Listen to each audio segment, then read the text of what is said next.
ಮಾತಾಡ್ಸ್ಬೇಡ ಹಿಂಗ್ ಹೇಳಿಕೊಟ್ರ ಅದ ಸಂಸ್ಕಾರ ಏನ್ರಿ? ಅದಲ್ಲ.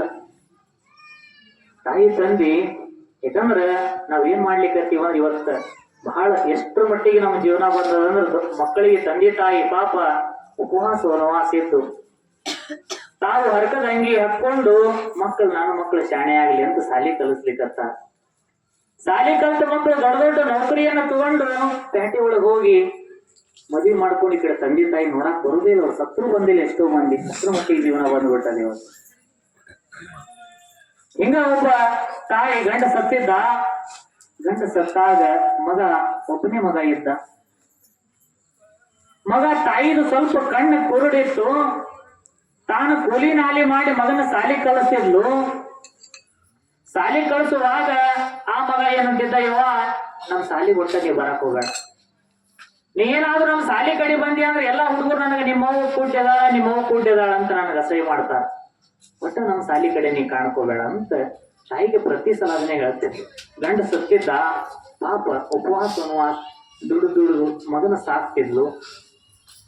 ಮಗನಿಗೆ ಸ್ವಲ್ಪ ತಿಳುವಳಿಕೆ ಬಂತು. ಆ ಮಗ ವಿಚಾರ ಮಾಡಿದ, ನಾ ಏನಾದ್ರೂ ಇದ ಊರಾಗಿದ್ನಿ ಅಂದ್ರ ಕುಡ್ಡಿ ಮಗ ಅಂತ ನನಗಂತಾರ.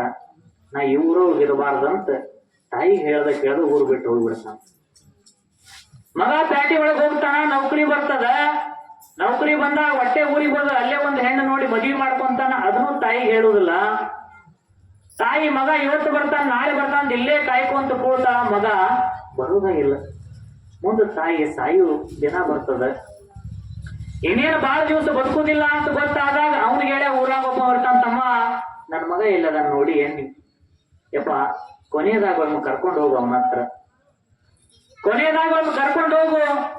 ಸಾಯಿ ಮುಂದರ ಅವನ ಮುಖ ನೋಡಿ ಸಾಯ್ತೀನಿಯಪ್ಪ, ಕರ್ಕೊಂಡು ಹೋಗು ಅಂತ ಅವನಿಗಂದ. ಆಯ್ತು ಬಿಡವ್ವ, ನಮ್ಮವು ಬೇರೆ ಅಲ್ಲ ನೀ ಬೇರೆ ಅಲ್ಲ, ಕರ್ಕೊಂಡು ಹೋಗ್ತೀನಂತ ಆ ಮನುಷ್ಯ ಕರ್ಕೊಂಡು ಹೋಗಿ ಮಗ ನೌಕರಿ ಮಾಡುವಂತಹ ಸ್ಥಳಕ್ಕೆ ತಾಯಿ ಕರ್ಕೊಂಡು ಹೋಗ್ತಾನ.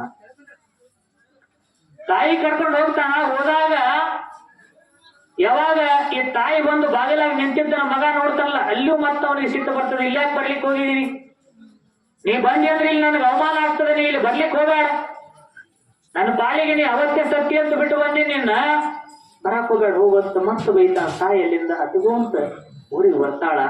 ಕೆಲವೊಂದಿಷ್ಟು ದಿವಸ ಆದ್ಮೇಲೆ ತಾಯಿ ಸತ್ತು ಹೋಗ್ಬಿಡ್ತಾಳ. ತಾಯಿ ಸತ್ತಾಗೂ ಮಗ ಬರಲೇ ಇಲ್ಲ. ಸ್ವಲ್ಪ ವರ್ಷ ಕಳೀತದ.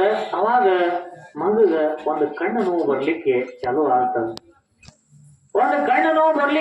ಆಗ್ತದ.